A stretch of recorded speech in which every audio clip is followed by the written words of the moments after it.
അല്ല, അദ്ദേഹത്തിൻ്റെ വാദം സർക്കാരിന് ഒരു ചില്ലിക്കാശ് പോലും നഷ്ടമുണ്ടായിട്ടില്ല എന്നുള്ളതാണ് അദ്ദേഹം ഇന്നലെ പറഞ്ഞൊരു വാദം. സർക്കാരിന് സാമ്പത്തിക നഷ്ടമുണ്ടായോ സാമ്പത്തിക ലാഭമുണ്ടായോ എന്നുള്ളതല്ല, സർക്കാർ എന്ന ഒരു വലിയ അതോറിറ്റിയെ ദുരുപയോഗം ചെയ്തു എന്നുള്ളതാണ് ഏറ്റവും പ്രധാനപ്പെട്ട പ്രശ്നം. ഒരു സ്വകാര്യ ഇവൻ്റ് മാനേജ്മെൻറ്റിന് അല്ലെങ്കിൽ ഒരു സ്വകാര്യ ഇവൻ്റ് നടത്താൻ വേണ്ടി വരുന്ന ഒരു സ്വകാര്യ വ്യക്തിക്ക് സർക്കാരിൻ്റെ പേരുപയോഗിക്കാൻ, സർക്കാരിൻ്റെ ഔദ്യോഗിക സംവിധാനങ്ങൾ ഉപയോഗിക്കാൻ, ഭരണയന്ത്രം ഉപയോഗിക്കാൻ, ചീഫ് സെക്രട്ടറി മുതൽ ജില്ലാ കളക്ടറും പോലീസും GCDയും അതോടൊപ്പം തന്നെ SKF ഉൾപ്പെടെയുള്ള മുഴുവൻ സംവിധാനങ്ങളും ഉപയോഗിച്ചുള്ള സജ്ജീകരണങ്ങൾ ഒരുക്കാനുള്ള അവസരങ്ങൾ ഒരുക്കി കൊടുക്കുമ്പോൾ അതിന് വേണ്ടുന്ന പ്രൊസീജിയറിൽ നടത്തേണ്ടുന്ന കാര്യങ്ങൾ നടത്തിയിട്ടുണ്ടോ, അല്ലെങ്കിൽ അതിൻ്റെ നടപടിക്രമങ്ങൾ കൃത്യമായി പാലിക്കപ്പെട്ടിട്ടുണ്ടോ എന്നുള്ളതാണ്. ഇപ്പോൾ ഒരു സ്വകാര്യ വ്യക്തിക്ക് അദ്ദേഹത്തിന് ലാഭമുണ്ടാക്കാൻ സൗകര്യമൊരുക്കിയതിന് ശേഷം സർക്കാരിന് ചില്ലിക്കാശ് നഷ്ടമില്ല എന്ന് പറയുന്നതിൽ അർത്ഥമില്ല. അത് സർക്കാർ പാലിക്കേണ്ടതായ കുറേയേറെ കാര്യങ്ങളുണ്ടായിരുന്നു. അത് കഴിഞ്ഞ ഗവൺമെൻറ് കാലഘട്ടത്തിൽ പാലിക്കപ്പെട്ടിട്ടില്ല എന്നുള്ളതാണ് ഏറ്റവും പ്രധാനപ്പെട്ട പ്രശ്നം. കേന്ദ്ര അനുമതി ലഭിക്കുന്നതിന് വേണ്ടുന്ന അപേക്ഷകൾ ഉൾപ്പെടെ അല്ലെങ്കിൽ അത്തരത്തിലുള്ള കാര്യങ്ങൾ ഉൾപ്പെടെയൊക്കെ അദ്ദേഹത്തിൻ്റെ വകുപ്പിൻ്റെ ഭാഗത്ത് നിന്ന് കൃത്യമായ ഇടപെടൽ ഉണ്ടായിട്ടുണ്ട് എന്നുള്ളതാണ്.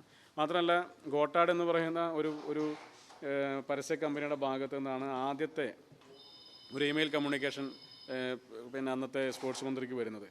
ആ ഇമെയിൽ കമ്മ്യൂണിക്കേഷന് ശേഷം ആ ഇമെയിൽ കമ്മ്യൂണിക്കേഷൻ അയക്കുന്നതിന് വെറും 20 ദിവസം മുമ്പ് മാത്രമാണ് ആ കമ്പനി രജിസ്റ്റർ ചെയ്യപ്പെട്ടിട്ടുള്ളത്, ഇൻകോർപ്പറേറ്റ് ചെയ്യപ്പെട്ടിട്ടുള്ളത്. അങ്ങനെ ഒരു 20 ദിവസം മുമ്പ് മാത്രം രജിസ്റ്റർ ചെയ്യപ്പെടുന്ന വെറും 1 ലക്ഷം രൂപ മാത്രം പെയ്ഡ് ക്യാപിറ്റലുള്ള ഒരു സ്ഥാപനത്തിന്, ഒരു കമ്പനിക്ക് ലയണൽ മെസ്സിയെ പോലെ ലോകം കണ്ടിട്ടുള്ളതിൽ വെച്ച് ഏറ്റവും വലിയൊരു ഫുട്ബോൾ കളിക്കാരനെ, ഒരു അന്താരാഷ്ട്ര തലത്തിൽ നിൽക്കുന്ന ഏറ്റവും പ്രധാനപ്പെട്ട ഒരു ടീമിനെ കേരളത്തിലേക്ക് എത്തിക്കാൻ കഴിയുന്ന ഒരു പ്രപ്പോസലുമായി വരുമ്പോൾ അവർക്ക് ഇതിനു മുമ്പ് അത്തരത്തിലൊരു ഇവൻ്റ് നടത്തി പരിചയമുണ്ടോ? ഇതിനു മുമ്പ് ഇത്തരത്തിലുള്ള ഫുട്ബോൾ താരങ്ങളെയോ അല്ലെങ്കിൽ ക്ലബ്ബുകളെയോ രാജ്യങ്ങളെയോ കേരളത്തിനകത്തേക്ക് കൊണ്ടുവന്ന ഒരു ക്ലബ്ബാണോ അല്ലെങ്കിൽ ഒരു അഡ്വർടൈസ്മെൻറ്റ് കമ്പനിയാണോ ഇവരെന്നുള്ള അടക്കമുള്ള പരിശോധന നടത്തേണ്ടത്? ഇവരൊരു ഫിനാൻഷ്യൽ ഫീസിബിലിറ്റി നോക്കേണ്ടത്.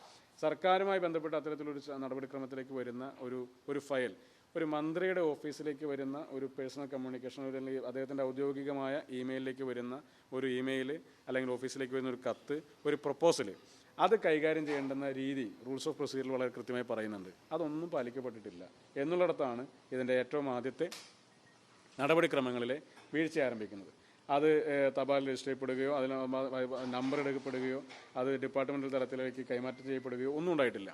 2 വർഷക്കാലമാണ് ഏറ്റവും ചുരുങ്ങിയത് ഈ കമ്മ്യൂണിക്കേഷൻ അദ്ദേഹത്തിൻ്റെ ഓഫീസ് ഈ തരത്തിൽ നടത്തിയിട്ടുള്ളത്. അതിനുശേഷമാണ് അദ്ദേഹത്തിൻ്റെ പ്രൈവറ്റ് സെക്രട്ടറിയുടെ ഒരു നോട്ട് മുഖാന്തരം ഇത് ഡിപ്പാർട്ട്മെൻറ്റ് തലത്തിലേക്ക് ഉദ്യോഗസ്ഥർക്ക് കൈമാറ്റം ചെയ്യപ്പെടുന്ന ഒരു സാഹചര്യം ഉണ്ടായിട്ടുള്ളത്. അപ്പോൾ അതിലൊക്കെ തന്നെ ഒരു വലിയ പ്രൊസീജിയർ ലാപ്സ് ഉണ്ടായിട്ടുണ്ട്. അത് ചില പ്രത്യേക താല്പര്യങ്ങളുടെ പേരിലാണോ എന്ന് ചോദിച്ചാൽ ആർക്കും ആശങ്ക പറഞ്ഞാൽ അതിന് കുറ്റം പറയാൻ സാധിക്കില്ലല്ലോ. അപ്പോൾ അതുകൊണ്ട് സാമ്പത്തിക ലാഭം ഉണ്ടായോ നഷ്ടമുണ്ടായോ എന്നുള്ളതല്ല, സർക്കാർ സംവിധാനത്തെ ദുരുപയോഗം ചെയ്തു എന്നുള്ളതാണ് പ്രധാനപ്പെട്ടത്.